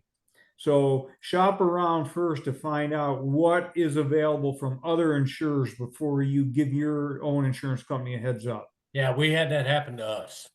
Literally, they just sent us a cancellation note because they saw what we were doing. Didn't even ask us No. any questions. And, we told them, we don't sell person to person. Nobody comes here. It's all online, and they canceled us. We found another one and we went ahead and got the rider. It cost us $25 a year, even though and again, we don't ask have the question in the members area and people will tell you who they have insurance with and how much it's costing them. The other thing is, I mentioned I want to do a nursery. If you're engaging with like government officials and you're going to ask about zoning and what's required and what permits do I need and all that kind of stuff, be very careful how you phrase that. Don't say I'm starting a nursery because they're like, oh my God, you're going to put up greenhouses and there's going to be tractors and semi trucks and migrant workers running all over the place. What you're doing is you're growing small plants in your backyard and you want to be able to sell some of them. So it's gardening as a hobby. And, don't lie to them, but don't give them the impression that it's bigger and uglier than it really is because it's not. So that's another kind of a big heads up along the same line. Only give them what they need to know. Yeah. Last question that I have here is kind of some quick tips on creating ads for, they specifically asked for group sales, which I'm assuming is more like marketplace, but I think ads in Well, general is a good thing to cover. you know, uh, the best way to do that, and I'm not dodging the question, but it's very, very deep. The best way to do that is get in the members area, because this is going to come up a lot between now and July, because people are going to be, hey, I want to run an ad. And we tell people, you're going to run a Facebook ad, post it here, let us see it before you run it, and then we can help you tweak it. I often share my ads. I let people, Roger will tell you, just take what Mine- you want and change the name and tweak it. And Mine are on there too. pardon? My ads are on there too. Yeah, exactly. And then a whole bunch of other people are going to give you good tips. So, yeah, there's I mean- there's a little bit that goes into it, but most importantly, don't get cute. I mean, some of my stuff comes off as cute, but I don't get cute up front, because when you're going to run it like an ad on Facebook or in Marketplace, just tell them what you have for sale and how much you want for it, and post some pictures of it. And then you can get into the description of the plant. And then if you're going to do like a big sale with a whole laundry list of plants, just list them one after another and list everything you have, because you never know what item on that list is going to make them show up. Because if they find out that you have a certain, like a Chantilly lace rhododendron, and they are familiar with the plant, they'll drive 100 miles to get that thing. So it's always not so much. I don't think Facebook stuff is. I don't think Google crawls that for listings, so that's probably irrelevant. I think they But do a bit. anyway, tell people what you have and how much you want for it, and then give them the details. Tell them why. If it's only $6 or $7, say, listen, this is what my plants are priced at, and this is why I sell. It's called reason why. Or if you're having a sale, tell them why you're having a sale. Listen, I got too many plants, but I got to get rid of some of these plants, because my wife said if she doesn't have a place to put that picnic table, I'm in big trouble. But put that deeper in the ad after you already have them engaged to the point that they are already want to come and buy your plants. Then when you start telling them kind of stories, like me, I'm like, hey, drive past the outhouse, past the donkeys, park out back by the orange tractor. Now I'm painting a picture for them, but they've already made a decision to come. That just makes them like, I gotta go meet this crazy person. So I know. Something that people watching this or listening and don't understand probably is Mike is about 50 miles from me. He's over in Ohio. I'm in Pennsylvania here. But my neighbors shop at his place. I have people from Perry, Ohio shop at my place. and Okay, I so we send get them people to your cross over. place. If I don't have them, like, hey, go online and find Roger's Backyard Nursery and ask So him. when we advertise, we're actually advertising to the same people.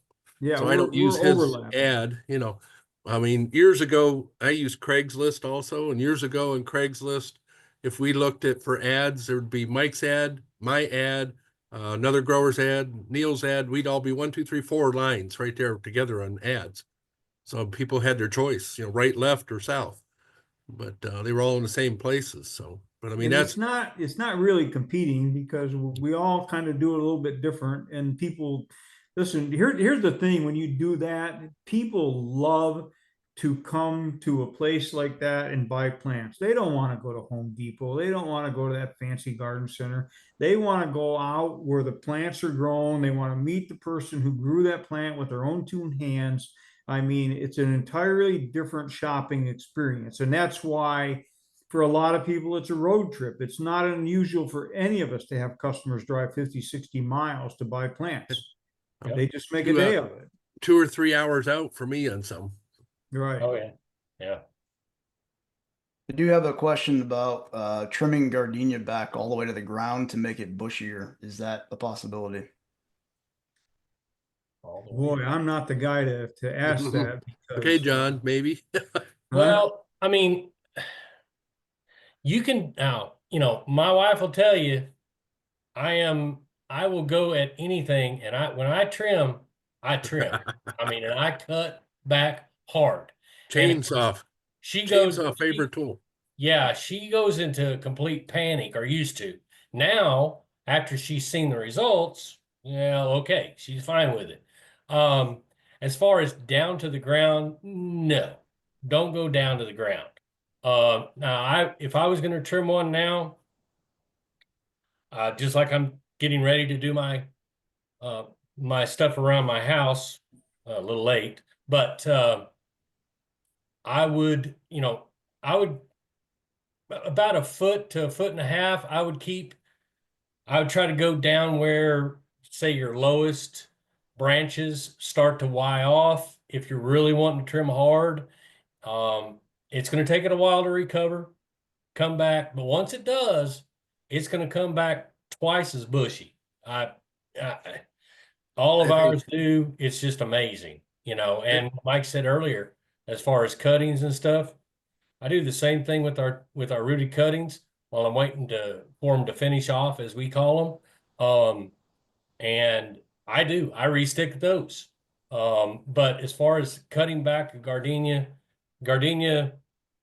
really is not any different than any of our other stock that we all have. I trim back everything hard. Nothing's ever had a problem. I had gardenias that I did the same thing with. I don't have them now because I've rotated them out of my stock plant, because other stuff's been more popular.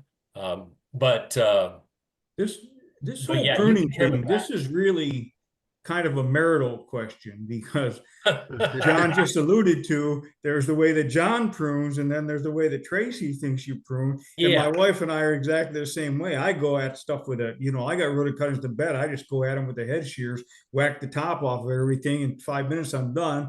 My wife picks up every plant and very carefully prunes it so that she doesn't leave any tips that are going to die back. And she is convinced her way is better, and I convinced my way is more efficient. And until the day we die, that's just the way it's going to be. Yeah. I think I would take just if it's a big bush that you want to do something to, pick one spot that's not so obvious and try it there and see how it responds. Yeah, you can. If Like on the it's backside. dead and dies, then don't do it. But if it grows the back, then backside, you're safe. Yeah. That's an old school strategy, where if you need to cut something back really hard, cut 1/3 of it this year, 1/3 of it next year, and then 1/3 of it the year after that. So if the plant's really important to you and you don't want to risk it, that's what you do. Yeah, Yeah. just cut one part down and see how it goes. Well, with my Japanese maple, we just used a chainsaw and cut the whole thing down, and it grew back fine. You should see that thing. Yeah. And that guy actually gave me permission to get pictures of that this spring. Did he It really? grew back pretty much to exactly how it was before we ruined Yeah, it, according to a lot of Yeah, people. but how old was that tree though? That was a pretty big one. Oh, I don't that, think that I'd take tree's any got of a mine that 12-inch way right now. trunk. It was there when I moved in, so I can't really take credit Yeah. for letting it go. But That probably been there since they built that house, which is what, the I mean, you 70s? Yeah, chopped that one up pretty hard. early, Yeah, but it's right Left around the the corner from trunk. me. I see it all the time. It's beautiful now. Yeah. So Yeah, we should- I really yeah. need to get some pictures and Yeah. start that we need to firestorm update over again. that post too, because that post kind of has a log of all the different dates with pictures and how it reacted afterwards. So Yeah. a lot of The people lost their mind, including my in-laws. Oh, I well, the bet. one I have growing up by my driveway there. Oh, John, remember the red one I got by my Yeah. fence up front? Yeah. It's only right now. I pruned it here a week ago because I finally had a chance to do it. I keep that one down chopped. I go through normally in the wintertime when there's snow so I can see, but I cut every branch, one node of growth on it every year. Really? And I mean, that thing gets to about like a 5-foot diameter big bush. And everybody always wants to know what kind of weeper it is. And it's not, it's just a red seedling, but I Yeah. don't want it getting big. So I cut it all the way back. Yeah. So it's Yeah, big I mean, ball. Yeah, Really? Tracy, I mean, I'm in between Pam and you, Mike. I don't use the hedge trimmer, but I'm not afraid, when something's, 4 feet, I'm not afraid to cut it back to 18 inches. Oh, that's chicken. but I do cut where nodes, I take a little bit of care, but I'm not afraid to do it. And, at first Tracy would just cringe, oh my God, oh my God. And then 4 weeks later, she'd say, "What's that?" And I'd say, "Well, that's the one I just trimmed a month ago that you were having a heart attack about." So now she doesn't do that anymore. She's like, "Yeah, I'm just going to close my eyes, but go ahead and cut everything back." Right. Yeah, real quick, I mean, I think we're nearing the end here, but something that we probably haven't touched on. And it's, first of all, real quick with Japanese maples, contrary to what most people think, there are a ton of Japanese maple varieties out there. I think at Oh. least 1,100 different kinds of Japanese maples. And, if you go to your local garden center, they're going to be $350, $400 each. I mean, easily. But in our members area, we've got a couple, 2 or 3 members that sell them different times of the year. And all of us have bought tons of them. And what typically, like all the rare varieties, what about around $15 right now, you guys? Yeah, yeah, pretty much. Horace and Lisa, I just talked to them. I just ordered some. Yeah, I ordered about 150 from them. I don't do that. Well, I got others coming in. I got about 800 coming in this year. But the more you buy, the better the price, but anywhere between that 14, 15, if it's a high graft, it might be 15, 16. Yeah. And you're right, And Mike. that's the reason that they are not $3.50 because they're grafted. So you have to grow a seedling to probably at least 18 inches tall and then graft a scion on top of that. Yeah. And then let the graft union heal, cut the old part of the plant away, and then let the scion grow.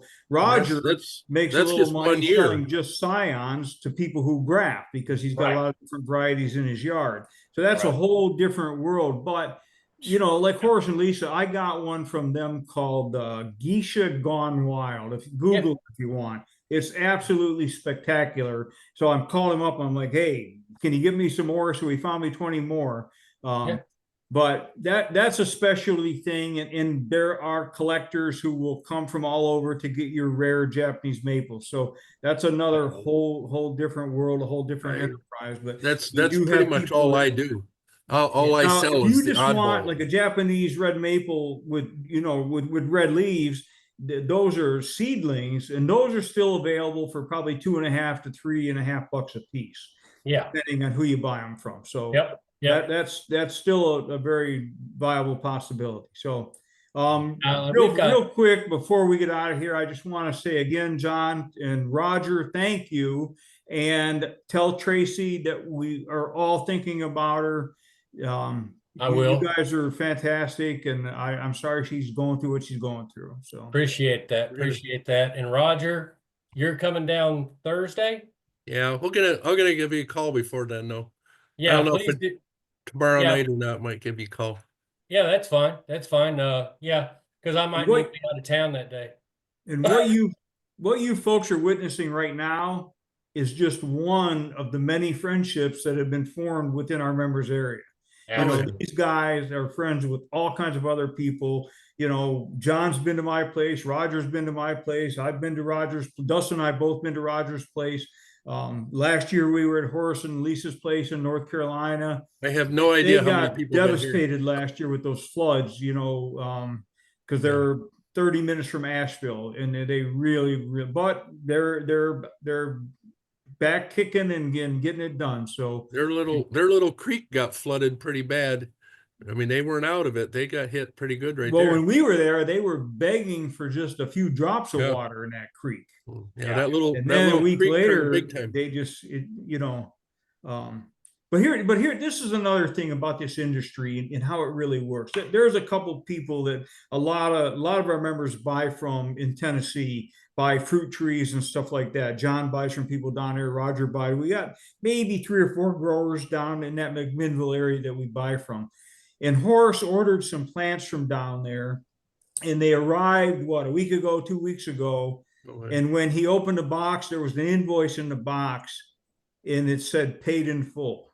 Yep. The grower gave him the plants because of what they went through in that flood. They weren't cheap either.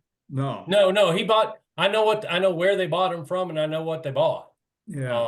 And we buy some from the same people. But see, People that's just how it is. I mean, you know, it's just one great big family, and that they're not even members. They're just somebody that we all do No. business with. The Yeah. the owner there of the native plants, they're right there in Burnsville.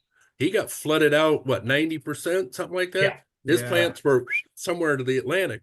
Yeah. And other nurseries have stocked him back up for Yeah. when he gets going again. Places, Pennsylvania, all over the country. That's amazing. That's that American spirit. And I love, you know, when I started this thing 25 years ago, I had no idea that I would experience this kind of kindness.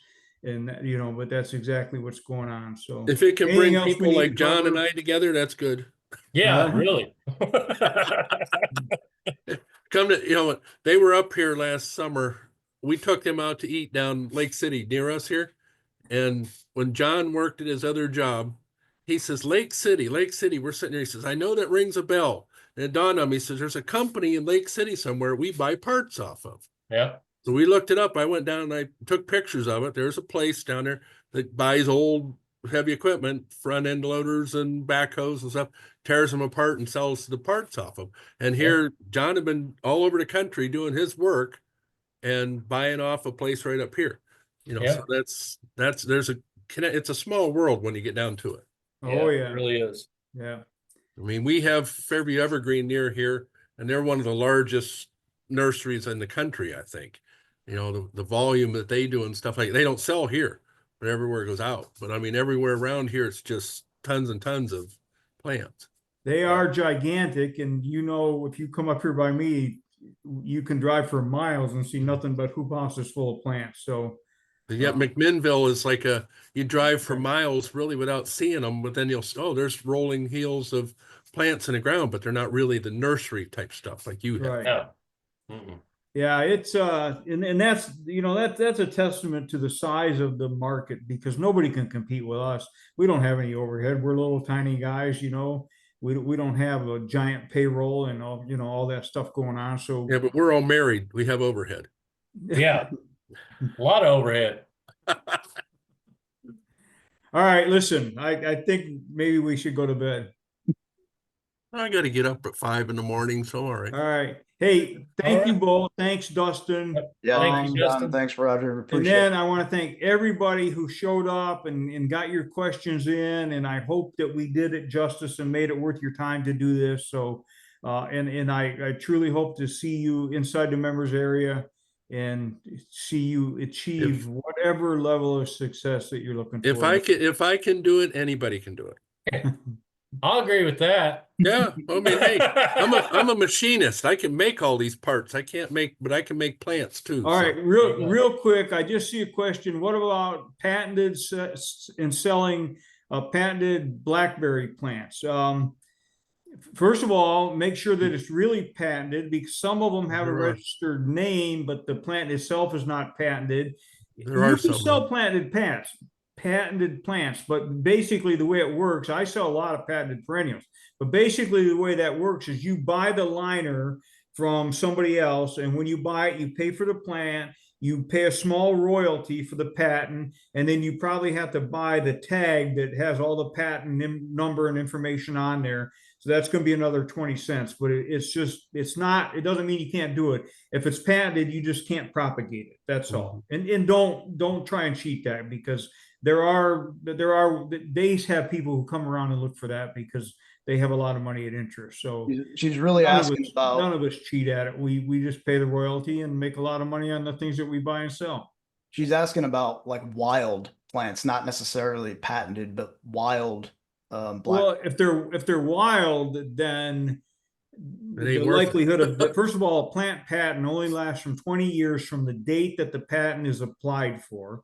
And if they're in the wild, then they're wild and they're public domain plants. You probably don't have a variety, but you do, if you know for sure it's a blackberry, I'm sure that you can grow it and sell it As you know, species. I know there's a guy, and I'm not going to mention the name, but he's got kind of a famous thornless blackberry bush. And I talked to him on the phone one time, and he said, you know what, we used to sell a bunch of blackberries, but that one bush just looked different than the rest of them. So we started propagating that one. We named it.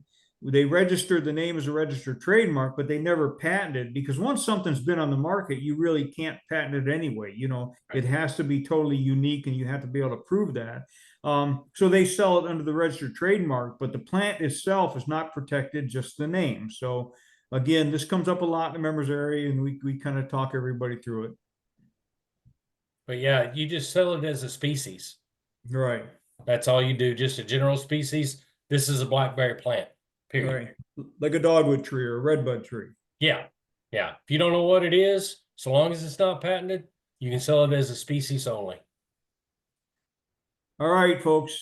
Thank you very much. Thank you. Well, thank you guys. Have a good night. Good All night, right, you good all. night, everybody.